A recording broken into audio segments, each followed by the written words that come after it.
Alexandre se réveilla en sursaut, le cœur battant, alors que le téléphone sonnait avec insistance sur la table de nuit.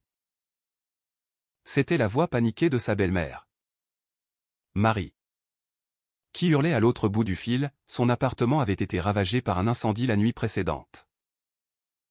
Sans réfléchir, Julien, son mari, promit immédiatement qu'elle pouvait venir s'installer chez eux, transformant ainsi leur havre de paix en un champ de bataille invisible. Dès le premier jour, l'arrivée de Marie bouleversa tout. Alexandre, qui avait toujours cru que leur mariage était une forteresse imprenable, sentit un froid glacial s'insinuer dans leur quotidien. Julien et lui s'étaient rencontrés 5 ans plus tôt, lors d'une manifestation pour les droits LGBT à Paris. Alexandre, un graphiste de 28 ans originaire de Lyon, avait été captivé par le charisme de Julien, un professeur d'histoire de 30 ans, natif de la banlieue parisienne. Leur amour avait grandi dans l'ombre des préjugés. Mais ils avaient osé se marier il y a 2 ans, dans une petite mairie du Marais, entourés d'amis fidèles. Leur appartement, un 2 pièces cosy rue de Rivoli, était leur sanctuaire, rempli de livres, de toiles inachevées et de souvenirs de voyage. Mais Marie, veuve depuis 10 ans, portait en elle les cicatrices d'une éducation catholique stricte.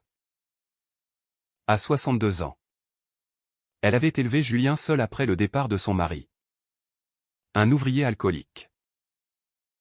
Elle n'avait jamais vraiment accepté l'orientation sexuelle de son fils, la qualifiant de phase passagère lors de leurs rares discussions.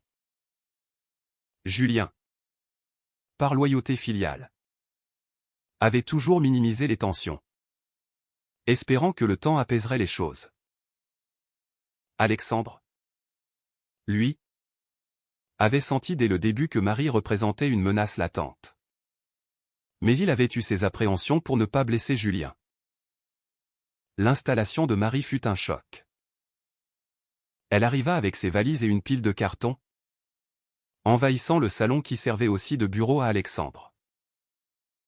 C'est temporaire, mon chéri, murmura Julien en serrant Alexandre dans ses bras ce soir-là.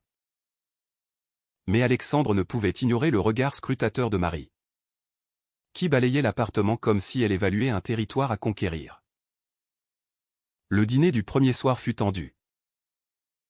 Marie, assise en bout de table, lança d'un ton faussement innocent, « Julien, tu te souviens quand tu jouais au foot avec les garçons du quartier?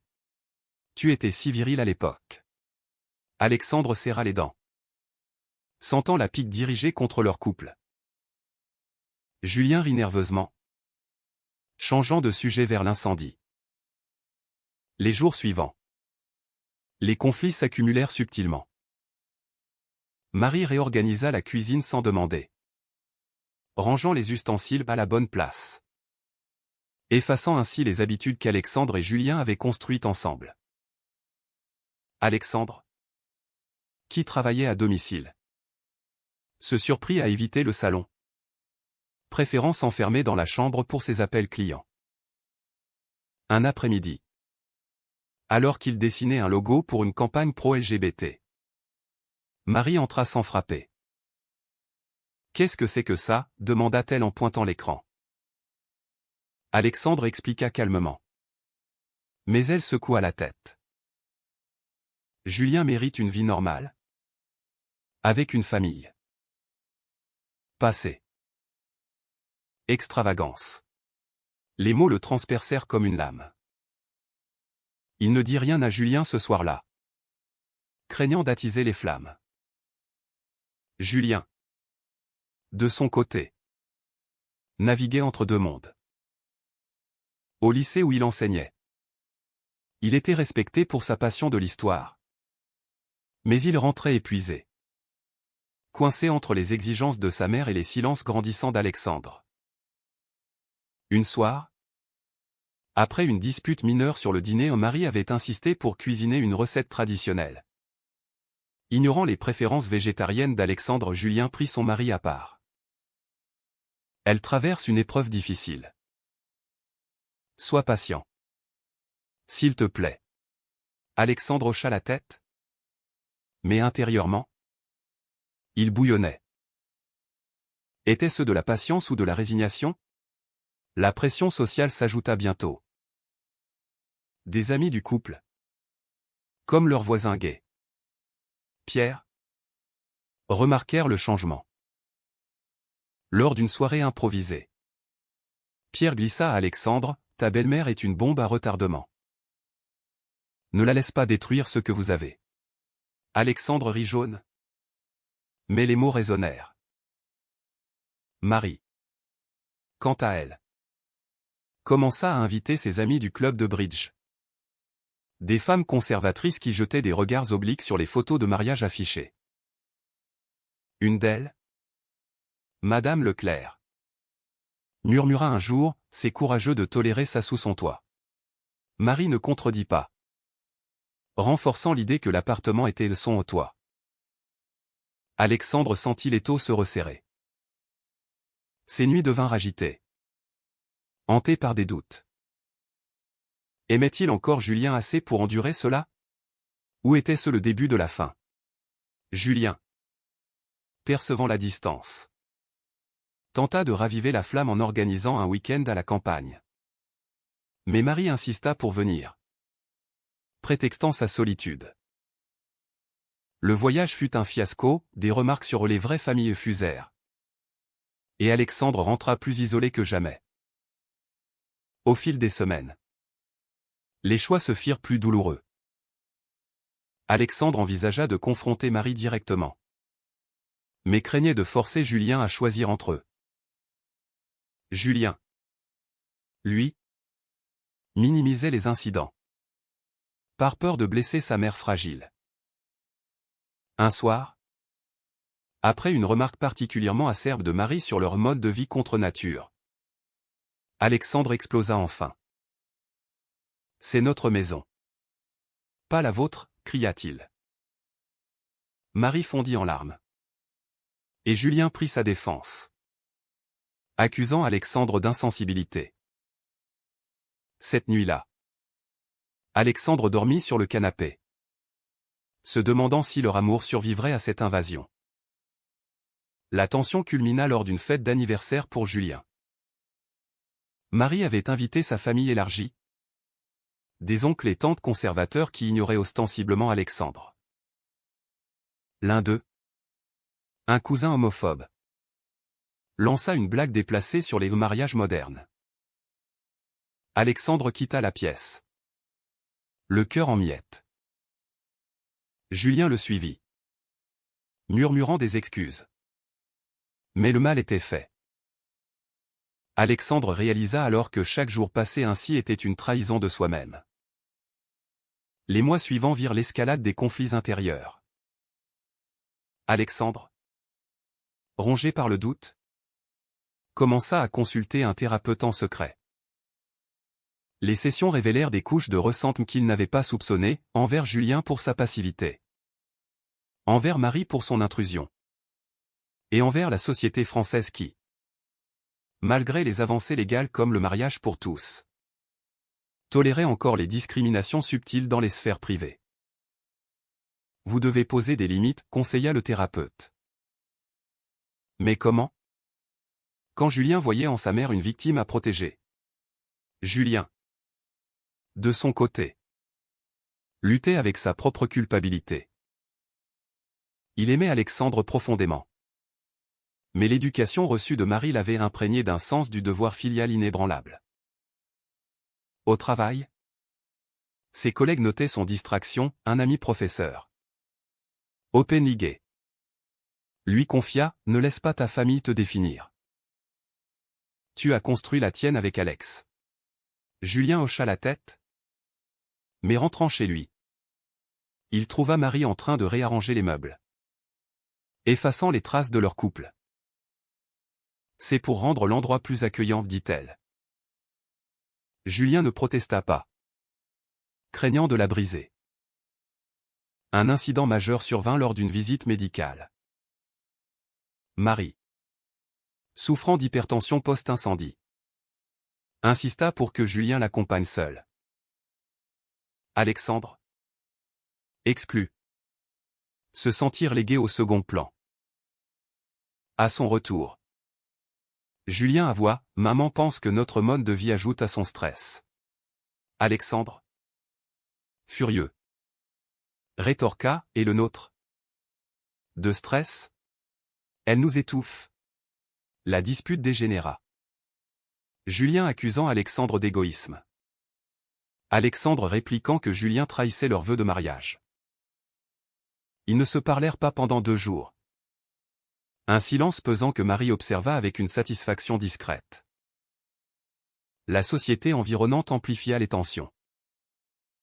À Paris, où le couple avait trouvé un refuge dans la communauté LGBT, les amis commençaient à s'éloigner. Fatigués des annulations de sorties dues à Marie. Pierre, le voisin, organisa une intervention amicale, « Vous devez la faire partir. Ou c'est votre couple qui partira. » Alexandre acquiesça intérieurement. Mais Julien défendit sa mère, elle n'a nulle part où aller. Ce soir-là, Alexandre envisagea pour la première fois la séparation. Une idée qui le terrifia. Marie, sentant la faille, accentua ses manipulations. Elle rappelait constamment à Julien son enfance difficile, sous-entendant que sans elle, il n'aurait pas réussi. « Ton père nous a abandonnés. Mais je t'ai élevé droit, disait-elle. Julien, piégé par la gratitude, ignorait les signes d'usure chez Alexandre, ses insomnies, sa perte d'appétit.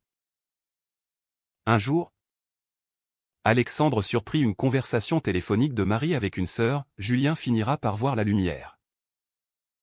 Ce mariage n'est pas naturel. » Les mots confirmèrent ses pires craintes, Marie n'était pas une invitée temporaire, mais une conquérante. Le point de non-retour approcha lors d'une crise familiale.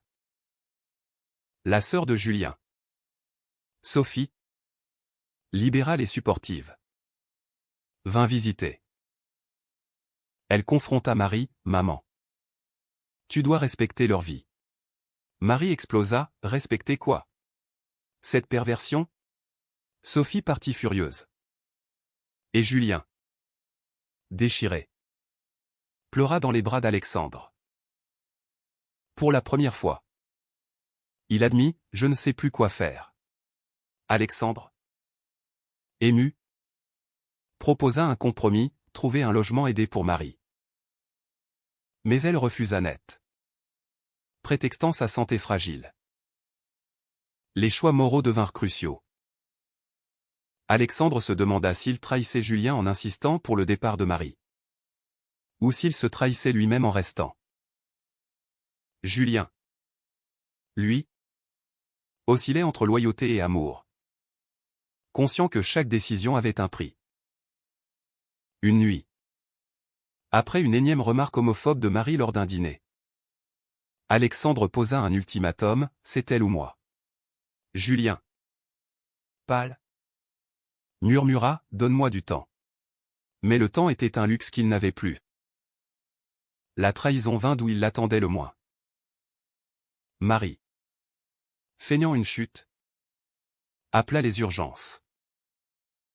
À l'hôpital, elle confia au médecin en présence de Julien que le stress de vivre avec 2 hommes aggravait son état. Julien, choqué, défendit leur couple.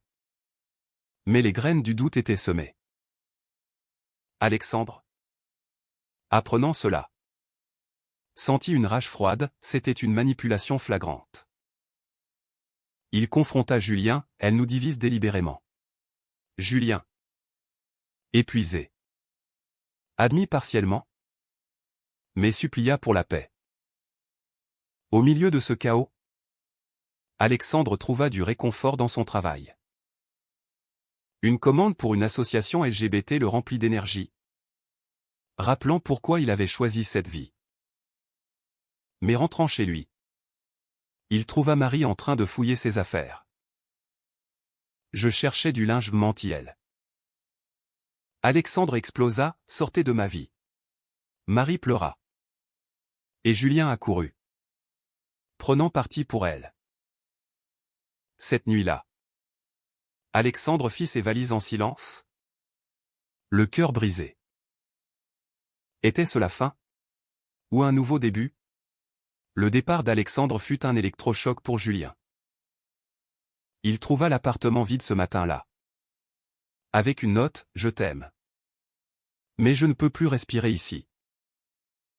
Appelle-moi quand tu auras choisi.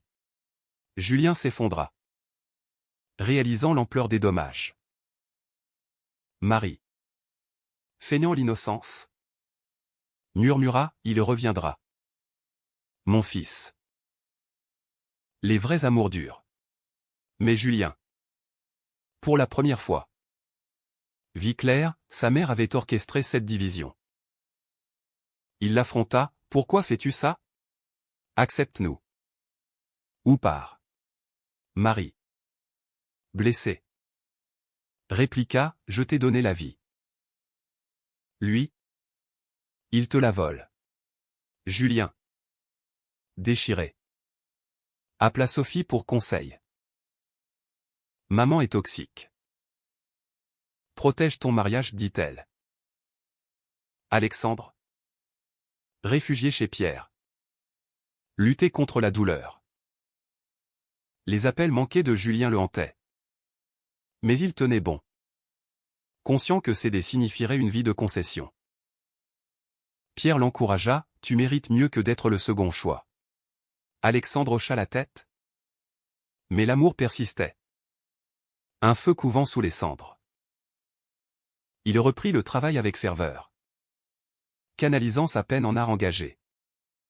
Dessinant des affiches contre l'homophobie familiale. Julien. Isolé. Affronta ses démons. Au lycée. Un élève lui confia son coming out difficile. Miroir de sa propre jeunesse. Cela le réveilla, il avait lutté pour son identité. Pourquoi la laisser piétiner maintenant? Il confronta Marie à nouveau.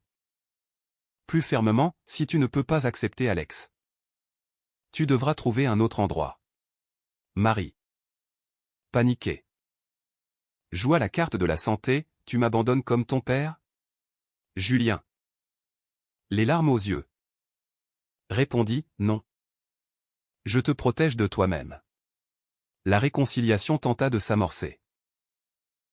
Julien appela Alexandre, suppliant une rencontre. Ils se virent dans un café du Marais. Là où tout avait commencé. J'ai été faible, admit Julien. Mais je choisis toi. Alexandre. Sceptique. Demanda, et ta mère?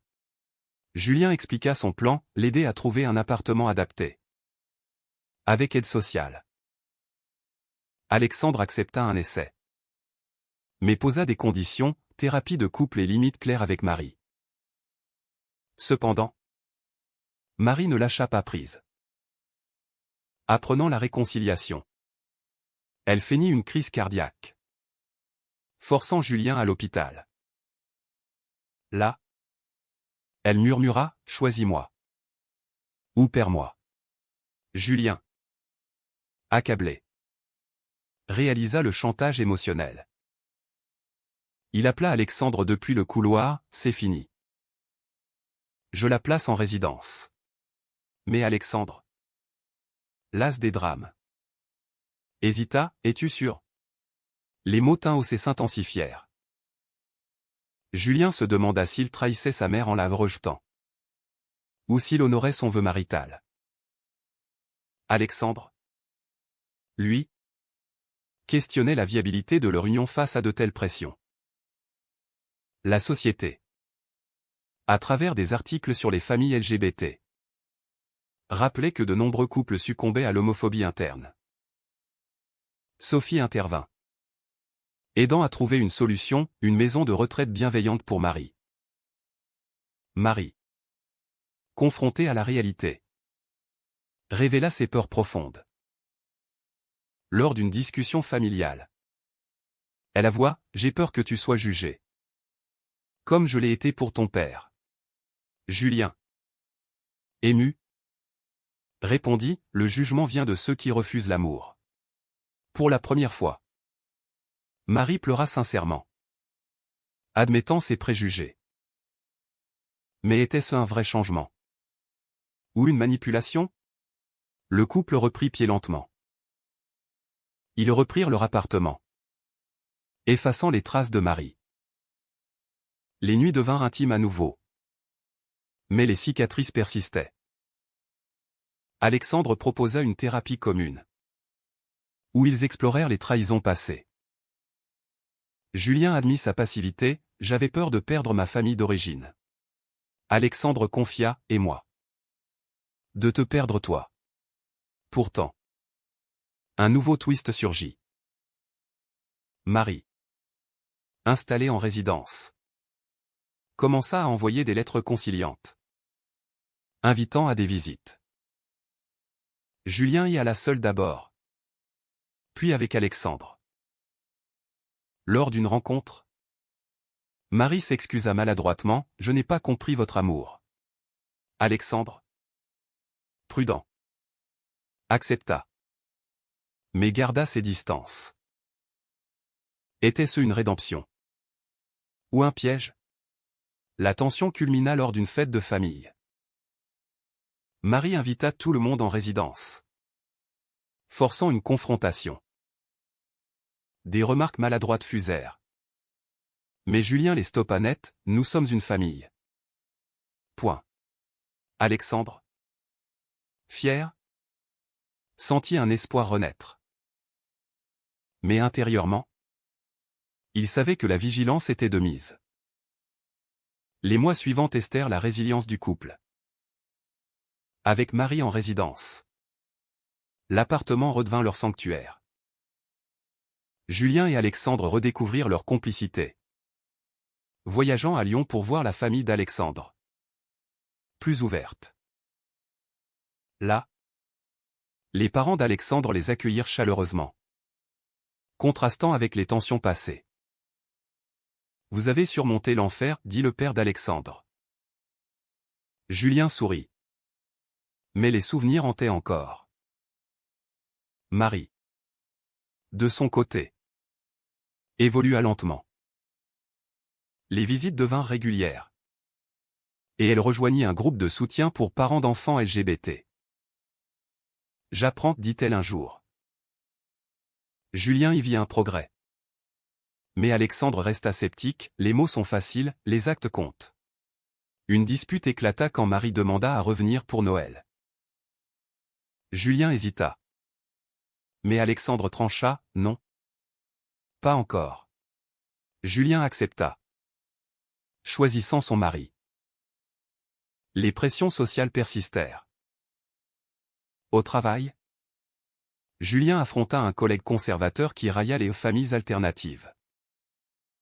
Il défendit fièrement son mariage, gagnant du respect. Alexandre, via ses designs, contribua à des campagnes contre la discrimination familiale, transformant sa douleur en action. Leurs amis revinrent, célébrant leur survie. Pierre toasta, à l'amour qui triomphe. Pourtant, les dommages internes étaient profonds. En thérapie, Alexandre avoua des doutes persistants, « Et si elle revient ?»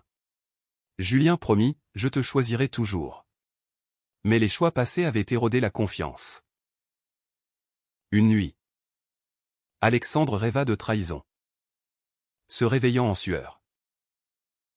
Julien le serra, « Nous reconstruisons. » Le climax vint lors d'une crise de santé réelle de Marie.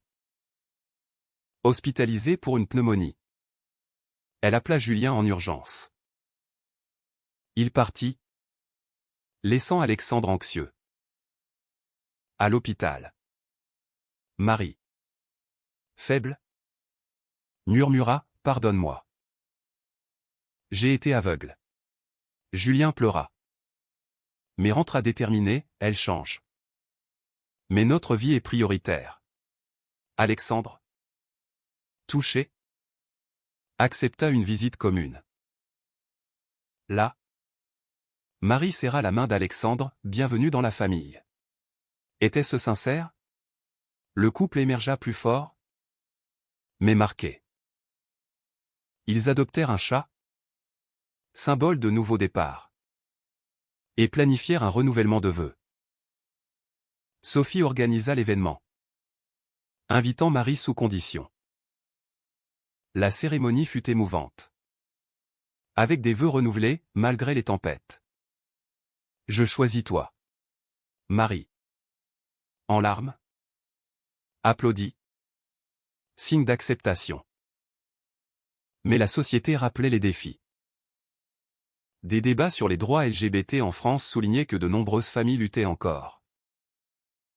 Julien et Alexandre s'engagèrent dans l'activisme, partageant leur histoire anonymement pour aider d'autres. Le prix de l'amour et la vigilance, dit Alexandre. Au final, leur union survécut. Mais à quel coût? Les cicatrices intérieures. Les loyautés divisées. Les choix moraux controversés, tout cela forgea une résilience amère. Marie, réformée ou non, resta une ombre. Julien et Alexandre trouvèrent la paix. Mais la question persistait, avait-il raison de prioriser son mariage sur sa famille d'origine? Ou était-ce une trahison inévitable? Était-ce la bonne décision de forcer le choix? Sachant que l'amour familial et romantique peuvent-ils vraiment coexister sans sacrifice?